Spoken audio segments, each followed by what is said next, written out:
Paper बहुत सारा मतलब लैंग्वेज का थोड़ा यहाँ पर खेला था, क्योंकि जो भी मतलब ये रीजनिंग के सवाल थे उसमें काफ़ी ज़्यादा लैंग्वेज, इतना बड़े बड़े लैंग्वेज थे तो उसमें समझना था, बहुत ज़्यादा समझना था। मैथ का तो मान लो इजी टू मॉडरेट कर सकते हैं, कुछ मॉडरेट थे, बाकी मैथ का सही था।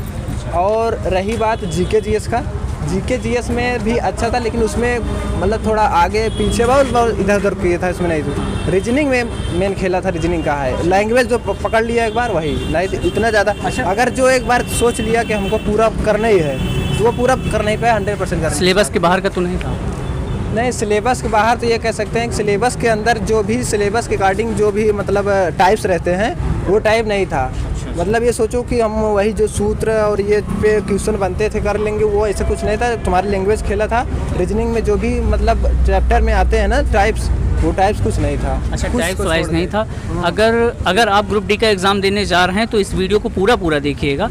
अगर अब हम बात करें टॉपिक की बात करें तो मैथ में कौन कौन से टॉपिक से आए थे? मैथ में परसेंटेज था, परसेंटेज में था 2-3 परसेंटेज था, रेशियो में 2 सवाल था, और आपका ये मेंसुरेशन से था, मेंसुरेशन से 2 सवाल या 3 सवाल थे, क्योंकि एक गोले का आयतन पूछा था और एक ये सिलेंडर का पूछा था, 2 इसमें से थे। और आपका ये क्या बोलते हैं नंबर एवरेज के शायद एक था या नहीं था शायद। तो इसमें जिसने दिया हो एग्ज़ाम, जिसने दिया हो, इसमें इतने लोगों में जो कोई दिया है? सवाल नहीं था। आपने दिया है? आपने दिया है? हाँ। और इसमें मतलब अच्छा, साइंस की बात करें? साइंस में पूछा था, साइंस में लेंस वगैरह से? हाँ, लेंस से आया था, आवर्धन क्षमता के लिए आया था, और आपका एक आवर्धन क्षमता के लिए दो पूछा था, और ये वक्रता त्रिज्या और फोकस, मतलब वक्रता त्रिज्या और फोकस दूरी में समझ था कि एक बार फोकस के मतलब अकॉर्डिंग पूछा था, एक बार त्रिज्या के अकॉर्डिंग पूछा था कि कौन सा रिलेशन होता है। तो फिजिक्स की बात हो गई, केमिस्ट्री और बायो की क्या कंडीशन थी? केमिस्ट्री में बायो में तो मान लो 3 से 4-5 क्वेश्चन थे, मतलब अच्छे खासे थे, और इसमें और केमिस्ट्री में 4-5 रिएक्शन करके दिया था। अब इतने क्वेश्चन बताने का मतलब है कि पेपर जो है आपका बेहतर हुआ है?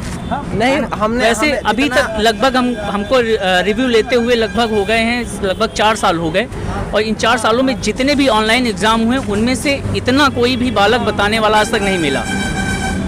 क्वेश्चन आपको वही याद रहते हैं जो आपके बिल्कुल सही होते हैं क्वेश्चन, है ना? तो आपका एग्ज़ाम कैसा हुआ?